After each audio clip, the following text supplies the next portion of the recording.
ദൈവമായ കർത്താവ് നിങ്ങളെല്ലാവരെയും ധാരാളമായി സമൃദ്ധമായി അനുഗ്രഹിക്കുവാനിടയാകട്ടെ. ഇന്നത്തെ ആരാധനയിൽ നിങ്ങളെ ശുശ്രൂഷിപ്പാൻ ദൈവത്തിൻ്റെ പരിശുദ്ധാത്മാവ് ഞങ്ങൾക്ക് തന്ന അവസരത്തിനായിട്ട് ദൈവത്തെ സ്തുതിക്കുകയാണ്. ഇപ്പോൾ ഓൺലൈനിലൂടെ ഞങ്ങളെ കാണുന്ന ഞങ്ങളുടെ എല്ലാ പ്രിയപ്പെട്ടവരെയും ഓർത്തും കർത്താവിന് നന്ദി പറയുകയാണ്. ദൈവത്തിൻ്റെ സന്നിധിയിൽ പൂർണ്ണമായും സമർപ്പിക്കുന്നു. ഇന്ന് ഈ ആരാധനയിൽ പങ്കെടുക്കുന്ന നിങ്ങളെല്ലാവരോടുമുള്ള ബഹുമാനത്തെയും സ്നേഹത്തെയും യേശു ക്രിസ്തുവിൻ്റെ നാമത്തിൽ ഈ തരുണത്തിൽ അറിയിക്കുകയാണ്. ഞാൻ ഇന്ന് ഈ ശുശ്രൂഷയിൽ കർത്താവിൻ്റെ വചനവുമായി നിങ്ങളുടെ മുമ്പിൽ നിൽക്കുമ്പോൾ ഇന്നലെ രാത്രിയിലെ എൻ്റെ പ്രാർത്ഥനയിലും കഴിഞ്ഞ 2 ദിവസങ്ങൾ ഞങ്ങൾ തൂത്തുക്കുടി നാലുമാവടി എന്ന സ്ഥലത്ത് ആയിരുന്നു. കർത്താവിൻ്റെ അഭിഷിക്തൻ പാസ്റ്റർ മോഹൻ സി ലാസറസ് എന്ന ദൈവദാസൻ്റെ അവിടുത്തെ ശുശ്രൂഷയിൽ കഴിഞ്ഞ 2 ദിവസങ്ങൾ അവിടെയായിരുന്നു. വലിയ റിവൈവലാണ് കർത്താവ് അവിടെ അയച്ചുകൊണ്ടിരിക്കുന്നത്. ദൈവത്തിന് മഹത്വം. ഇന്നലെ രാത്രിയിലാണ് അവിടുന്ന് തിരികെ എത്തിയത്. അതിനുശേഷം ഞാനിങ്ങനെ പ്രാർത്ഥനയിൽ ഇരിക്കുമ്പോൾ ദൈവം നൽകിയ ഒരു വചനം, ആ വചനത്തിലേക്ക് നിങ്ങളുടെ ശ്രദ്ധയെ ഇന്ന് പകൽ കൊണ്ടുവരികയാണ്. അപ്പോസ്തലന്മാരുടെ പ്രവൃത്തികൾ 4-ാം അധ്യായം 11-12 വാക്യങ്ങൾ. ഈ സമയത്ത് ആരെങ്കിലും ഒരാളൊന്ന് ശബ്ദമുയർത്തി വായിച്ചാൽ സന്തോഷമായിരിക്കും. വീട് പണിയുന്നവരായ നിങ്ങൾ തള്ളിക്കളഞ്ഞിട്ട് കോടിന്റെ മൂലക്കല്ലായി തീർന്ന കല്ല് ഇവൻ തന്നെ. മറ്റൊരുത്തിലും രക്ഷയില്ല. നാം രക്ഷിക്കപ്പെടുവാൻ ആകാശത്തിന്റെ കീഴിൽ മനുഷ്യരുടെ ഇടയിൽ നൽകപ്പെട്ട വേറൊരു നാമവും ഇല്ല. വീട് പണിയുന്നവരായ നിങ്ങൾ തള്ളിക്കളഞ്ഞിട്ട് കോണിന്റെ മൂലക്കല്ലായി തീർന്ന കല്ല് ഇവൻ തന്നെ. വീട് പണിയുന്നവരായ നിങ്ങൾ, എല്ലാവരും ആ വാക്യം ചേർന്ന് വായിക്കണം. തള്ളിക്കളഞ്ഞിട്ട് കോണിന്റെ മൂലക്കല്ലായി തീർന്ന കല്ല് ഇവൻ തന്നെ. സംശയമൊന്നും അതിലില്ല. സാധാരണ നിലയിൽ നമ്മൾ ഈ വാക്യം വായിക്കുമ്പോൾ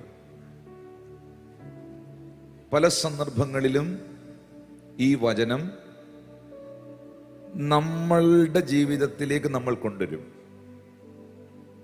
ഞാൻ തള്ളിക്കളയപ്പെട്ട ഒരു കല്ലായിരുന്നു, ഞാൻ പലയിടത്തും റിജക്റ്റഡ് ആയിരുന്നു, പക്ഷെ ഇന്ന് എൻ്റെ കർത്താവ് എന്നെ ഒരു മൂലക്കല്ലാക്കി മാറ്റി.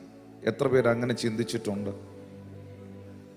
എന്നാൽ വീട് പണിയുന്നവർ തള്ളിക്കളഞ്ഞ കല്ല് മൂലക്കല്ലായി മാറിയത് യഥാർത്ഥത്തിൽ നമ്മുടെ വാഴ്ത്തപ്പെട്ട കർത്താവായ യേശു ക്രിസ്തുവാണ്.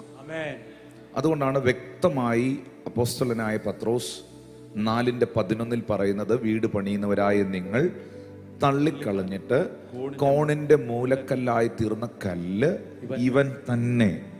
സംശയമൊന്നുമില്ല. എന്നിട്ട് പറയുകയാണ്, മറ്റൊരുത്തനിലും രക്ഷയില്ല. നാം രക്ഷിക്കപ്പെടുവാൻ ആകാശത്തിന് കീഴിൽ മനുഷ്യരുടെ ഇടയിൽ നൽകപ്പെട്ട വേറെ ഒരു നാമവും ഇല്ല. ഇതൊരു സംശയത്തിന്റെ നിഴലിൽ പറയുന്നതല്ല, ഇത് കൺഫേംഡ് ആണ്. ബൈബിൾ സംബന്ധമായി ഇത് ഉറപ്പുള്ള ഒരു കാര്യമാണ്. യേശു കർത്താവിൻ്റെ ജനന, ജീവിത, മരണ, പുനരുത്ഥാന, മടങ്ങിവരവ്. ഒന്നുകൂടെ പറയാം. യേശു കർത്താവിൻ്റെ ജനന, ജീവിത, മരണ, പുനരുത്ഥാന, മടങ്ങിവരവ് ഈ അപ്പോസ്തല പ്രവൃത്തി 4-ാം അധ്യായം 11-ാമത്തെ വാക്യം എന്ന ഒറ്റ വാക്യത്തിൽ കിടക്കുകയാണ്. മനസ്സിലായില്ല? ഇത് അപ്പോസ്തല പ്രവൃത്തി 4:11 നിങ്ങൾ വായിക്കുന്നതെങ്കിലും ഇത് പ്രവാചകന്മാർ പ്രവചിച്ചിരുന്ന ഒരു പ്രവചനമാണ്. പ്രത്യേകിച്ച് 118-ാമത്തെ സങ്കീർത്തനം എടുക്കുമ്പോൾ അതിൻ്റെ 22, 23 വാക്യങ്ങളിലേക്ക് വരുമ്പോൾ സങ്കീർത്തനക്കാരൻ അവിടെ പറയുന്നു, വീട് പണിയുന്നവർ തള്ളിക്കളഞ്ഞ കല്ല് മൂലക്കല്ലായി തീർന്നിരിക്കുന്നു. ഇത് യഹോവയാൽ സംഭവിച്ചു, നമ്മുടെ ദൃഷ്ടിയിൽ ഇത് ആശ്ചര്യവും ആയിരിക്കുന്നു. എനിക്ക് ഈ അപ്പോസ്തല പ്രവൃത്തി 4:11 അറിയുന്നതിന് മുമ്പ് ഈ 118 സങ്കീർത്തനത്തിന്റെ 22 വാക്യം ഞാനും പ്രാർത്ഥിച്ചിട്ടുണ്ട്. കർത്താവേ, ഇത് മനുഷ്യന്റെ ദൃഷ്ടിയിൽ ആശ്ചര്യമായിരിക്കുന്നു, ഇത് യഹോവയാൽ സംഭവിച്ചതാണ്. വീട് പണിയുന്നവർ തള്ളിക്കളഞ്ഞ, അപ്പം നമ്മുടെ മനസ്സിൽ നമ്മളെ തള്ളിക്കളഞ്ഞവരുടെ ചിത്രവും ഉപേക്ഷിച്ചവരുടെ, റിജക്ട് ചെയ്തവരുടെ, പുറത്താക്കിയവരുടെ ഒക്കെ മുഖവുമൊക്കെയാണ് നമ്മുടെ മനസ്സിൽ വരുന്നത്. പക്ഷെ അത് സ്വന്തമായി സ്വീകരിക്കുന്നത് കൊണ്ടോ അങ്ങനെ പ്രാർത്ഥിക്കുന്നത് കൊണ്ടോ തെറ്റൊന്നുമില്ല. പക്ഷെ യഥാർത്ഥത്തിൽ വേദപുസ്തക അടിസ്ഥാനത്തിൽ വീട് പണിയുന്നവർ തള്ളിക്കളഞ്ഞ കല്ല് മൂലക്കല്ലായി തീർന്നതും അത് യഹോവയാൽ സംഭവിച്ചു, അത് മനുഷ്യന്റെ ദൃഷ്ടിയിൽ ആശ്ചര്യമായി മാറിയതും നമ്മുടെ വാഴ്ത്തപ്പെട്ട കർത്താവായ യേശു ക്രിസ്തുവിനെ കുറിച്ചുള്ള വേദപുസ്തക പ്രവചനമാണ്. അപ്പോൾ നിങ്ങൾ എന്നോട് ചോദിക്കുന്നു, യേശുവിന്റെ ജനന, ജീവിത, മരണ, പുനരുത്ഥാന, മടങ്ങി വരവ്, ഇത്രയും ഈ ഒരൊറ്റ പ്രവചനത്തിൽ, ഒറ്റ വാക്യത്തിൽ എങ്ങനെ സംഭവിക്കും? നിങ്ങൾക്കറിയാമോ, ഞാൻ എപ്പോഴും പറയുന്നൊരു കാര്യമാണ്, അവഗണിച്ചവരെ പരിഗണിക്കേണ്ടി വരും. അടുത്തിരിക്കുന്നവരോട് പറഞ്ഞ്, അവഗണിച്ചവരെ, പറയുന്നില്ല പലരും, പരിഗണിക്കേണ്ടി വരും. തള്ളിക്കളഞ്ഞതിനെ അന്വേഷിച്ച് ചേർത്ത് പിടിക്കേണ്ടി വരും. നമ്മളൊക്കെ പലരും മറന്നു കളഞ്ഞതിനെ പിന്നത്തേതിൽ മാനിക്കേണ്ടി വരും. നമ്മൾ നിന്ദിച്ച ചിലരിതിനെ ദൈവം ചിലരെടുത്ത് മാനിക്കുമ്പോൾ നമ്മൾ അവർക്ക് വിധേയപ്പെടേണ്ടി വരും. ഇതുപോലെ ജനനം കൊണ്ടും ജീവിതം കൊണ്ടും മരണം കൊണ്ടും ജീവിതത്തിൽ അവഗണനകൾ ഏറ്റുവാങ്ങിയ, തിരസ്കരിക്കപ്പെട്ട, തള്ളിക്കളയപ്പെട്ട ഒരു കല്ലായിരുന്നു ക്രിസ്തു. ഇന്നത്തെ മെസ്സേജിൽ ആരും ഉറങ്ങരുത്, എൻ്റെ ഒരു അപേക്ഷയാണ്. കാരണം വളരെ പ്രധാനപ്പെട്ട ഒരു വിഷയമാണ് ഞാൻ നിങ്ങളെ പഠിപ്പിക്കുന്നത്. അത്യാവശ്യം ഉറങ്ങേണ്ടവർക്ക് ഉറങ്ങാം, പക്ഷെ വളരെ പ്രധാനപ്പെട്ട ഒരു കാര്യമാണ്. എനിക്കിത് ഭയങ്കര സ്പീഡിൽ പറഞ്ഞു പോകാനും പറ്റില്ല. നമ്മളുടെ ഇപ്പം ഞാൻ കഴിഞ്ഞ ദിവസം പറഞ്ഞല്ലോ, 4 മാവടിയിൽ മോഹൻ സി ലാസ്രസനായിട്ട് അവിടെ ആ ശുശ്രൂഷയിലായിരുന്നു. ഞാൻ ആ സ്റ്റേജിൽ ഇരിക്കുന്ന സമയത്ത് ഞാൻ മനസ്സിലാക്കിയ ഒരു കാര്യം, അണ്ണൻ ശുശ്രൂഷിക്കാൻ കയറുമ്പോൾ വളരെ ശാന്തമായിട്ടാണ് പ്രസംഗിക്കുന്നത്. കുറഞ്ഞതൊരു 30,000 മുതൽ 35,000 വരെ ജനം അവിടെ ഉണ്ട്. ഡോക്ടർ കരുണും എൻ്റെ കൂടെ ഉണ്ടായിരുന്നു. അപ്പോൾ വളരെ ശാന്തമായിട്ടാണ് സംസാരിക്കുന്നത്. പക്ഷെ മലയാളി കൾച്ചറിൽ അല്ലെങ്കിൽ മലയാളികളുടെ ഇടയിൽ അങ്ങനെ പ്രസംഗിച്ചാൽ നമ്മൾ ആദ്യം പറയും പുള്ളിക്ക് അഭിഷേകമില്ലെന്ന്. കാരണം നമ്മൾ ഒരാൾക്ക് അഭിഷേകമുണ്ട്, നമ്മൾ ഒരാൾക്ക് ഭയങ്കര മിനിസ്ട്രി ആണെന്ന് നമ്മളങ്ങ് ചിന്തിച്ചു വെച്ചിരിക്കുന്നത് അവർ കിടന്ന് ഭയങ്കര ശബ്ദം വെച്ച് ബഹളം ഉണ്ടാക്കുന്ന സമയത്താണ്. ശരിക്കും പറഞ്ഞാൽ ഒരു ദൈവ പൈതലിന് വേണ്ടത്, ശബ്ദം വന്നു പോകും. ഇപ്പോ മറിയയുടെ വന്ദനസ്വരം കേട്ടപ്പോൾ എലിസബത്ത് ഉച്ചത്തിൽ പരിശുദ്ധാത്മാവ് നിറഞ്ഞവളായി, ഉച്ചത്തിൽ പരിശുദ്ധാത്മാവ് നിറഞ്ഞവളായി, സ്ത്രീകളിൽ നീ അനുഗ്രഹിക്കപ്പെട്ടവൾ എന്ന് പറഞ്ഞു. കാരണം ആ ഹോളി സ്പിരിറ്റിന്റെ ടച്ച് ഉണ്ടായപ്പോൾ എലിസബത്തിന്റെ ഒച്ച കൂടി. അപ്പോ എലിസബത്തിന്റെ ഉദരത്തിൽ കിടന്ന യോഹന്നാൻ എന്ന പിള്ള കുഞ്ഞ് പരിശുദ്ധാത്മാവിൽ തുള്ളി, കൊച്ചൊന്ന് വയറ്റി കിടന്ന് ഗർഭപാത്രത്തിനകത്ത് കിടന്ന് ചാടിയെന്നാണ് എഴുതിയിരിക്കുന്നത്. അപ്പോൾ ഹോളി സ്പിരിറ്റിന്റെ ടച്ച് ഉണ്ടായാൽ ഗർഭപാത്രത്തിൽ കിടക്കുന്ന കുഞ്ഞു വരെ ചാടിയ ചരിത്രമാണ്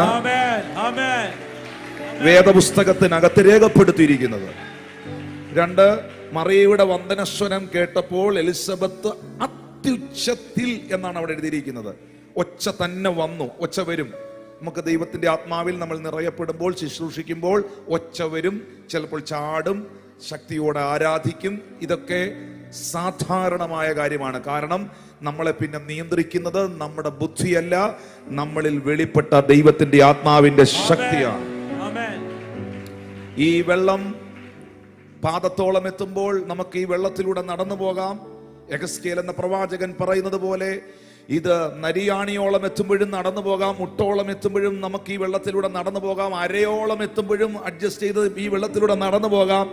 പക്ഷെ നീന്തിയിട്ടല്ലാതെ കടപ്പാൻ കഴിയും. ഇത് തലയ്ക്ക് മുകളിൽ പോയി കഴിഞ്ഞാൽ പിന്നെ വെള്ളത്തെ നമ്മളല്ല നിയന്ത്രിക്കുന്നത്, വെള്ളം നമ്മളെ നിയന്ത്രിക്കുവാനിടയാകും. ഒരു വ്യക്തിയുടെ മുകളിൽ പരിശുദ്ധാത്മാവിന്റെ ശക്തി അളവിലധികം വെളിപ്പെട്ടാൽ പിന്നെ ആ വ്യക്തിയെ നിയന്ത്രിക്കുന്നത് ആ വ്യക്തിയുടെ ബുദ്ധിയോ ശക്തിയോ കഴിവോ അല്ല, ആ വ്യക്തിയിൽ വെളിപ്പെട്ട ദൈവശക്തി ആയിരിക്കും എന്ന് അനുഭവിച്ചവർ കരങ്ങളെ അടിച്ച് കർത്താവിനൊന്ന് നന്ദി പറയാം. എന്നാൽ ചില സന്ദർഭങ്ങളിൽ ദൈവത്തിന്റെ ആത്മാവ് വളരെ ശാന്തമായ നിലകളിൽ നമ്മളോട് സംസാരിക്കും.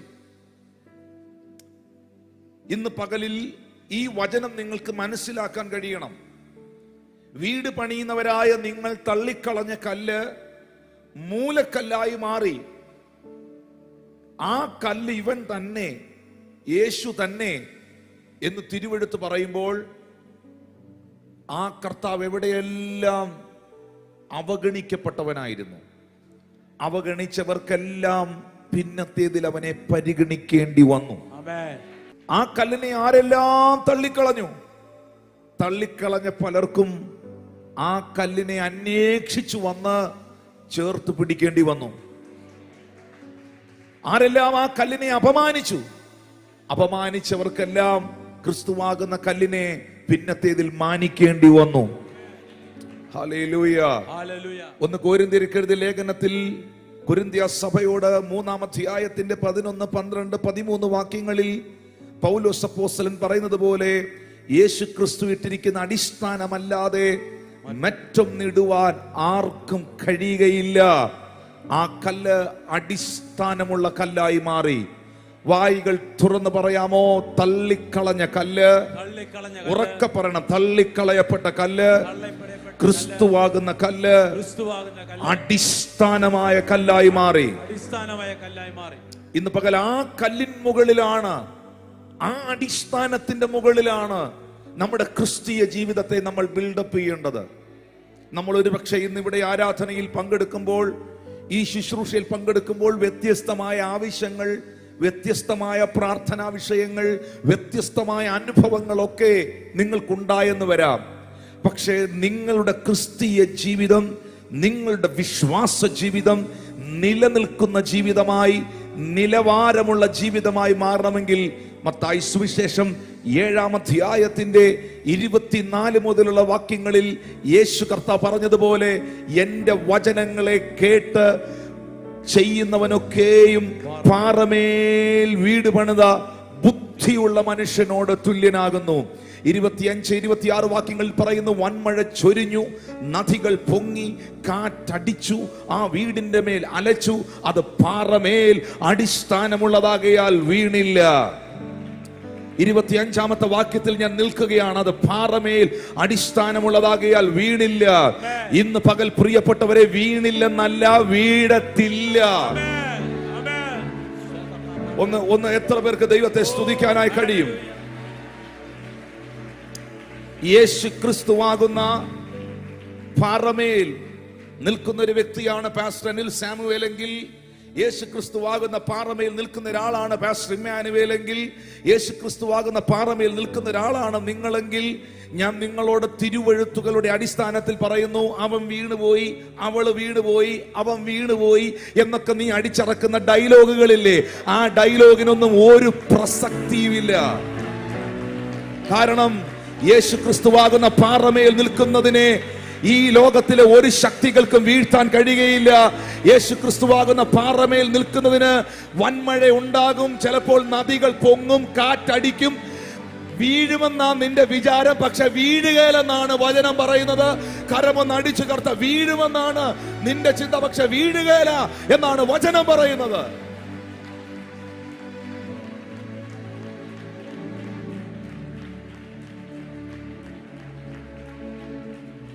Hallelujah, hallelujah. എന്നെ കേൾക്കുന്ന പ്രിയപ്പെട്ടവരെ, എന്നാൽ മണലിന്റെ മേൽ പണിതാൽ, ബുദ്ധിയിൽ പണിതാൽ, ചിന്തയിൽ പണിതാൽ, മതത്തിൽ പണിതാൽ, ജഡത്തിൽ പണിതുയർത്തിയാൽ, നമ്മളുടെ പണത്തിന്റെ ഹുങ്കുകളിൽ പണിതുയർത്തിയാൽ, നമ്മുടെ ഇഷ്ടങ്ങളിൽ പണിതുയർത്തിയാൽ, നമ്മുടെ സ്വന്തം വിചാരങ്ങളിലും ബുദ്ധികളിലും പണിതുയർത്തിയാൽ, ഒരുപക്ഷെ അതിന്റെ വീഴ്ച വലുതായിരിക്കും. യഥാർത്ഥമായി യേശുവിനെ രക്ഷിതാവും കർത്താവുമായി സ്വീകരിച്ച് പിതാവിന്റെയും പുത്രന്റെയും പരിശുദ്ധാത്മാവിന്റെ നാമത്തിൽ ദൈവത്തിന്റെ കൽപ്പന അനുസരിച്ച് ദൈവത്തിന്റെ മാറ്റമില്ലാത്ത വചനത്തിൽ വിശ്വസിച്ച് ദൈവിക വിശുദ്ധിയിൽ ജീവിതത്തെ സമർപ്പിച്ച് കർത്താവുമായിട്ടുള്ള ബന്ധത്തിൽ ആഴമേറിയ ബന്ധം പുലർത്തുന്ന ഒരു വ്യക്തിയെ ഈ ലോകത്തിന്റെ ഏതെല്ലാം കാറ്റുകൾ അടിച്ചാലും, ഏതെല്ലാം തിരമാലകൾ പൊങ്ങിയാലും, വൻമഴ ചൊരിഞ്ഞാലും അത് വീഴത്തില്ല. നമുക്ക് വേണ്ടത് പാറമേൽ അടിസ്ഥാനമിട്ടതാണ്. ഇന്ന് പകൽ പാറമേൽ അടിസ്ഥാനം എന്ന് പറയുമ്പോൾ വേദപുസ്തകം പറയുന്നു, ആ പാറ എന്റെ മൂലക്കല്ലാകുന്ന ക്രിസ്തുവാണ്. ആ പാറ ക്രിസ്തുവാകുന്ന പാറയാണ്. അതിനകത്ത് നിൽക്കുന്ന വിശ്വാസിയെ, ആ പാറമേൽ കാലുകളെ ഉറപ്പിച്ച ദൈവപൈതലേ, ഹല്ലേലൂയ.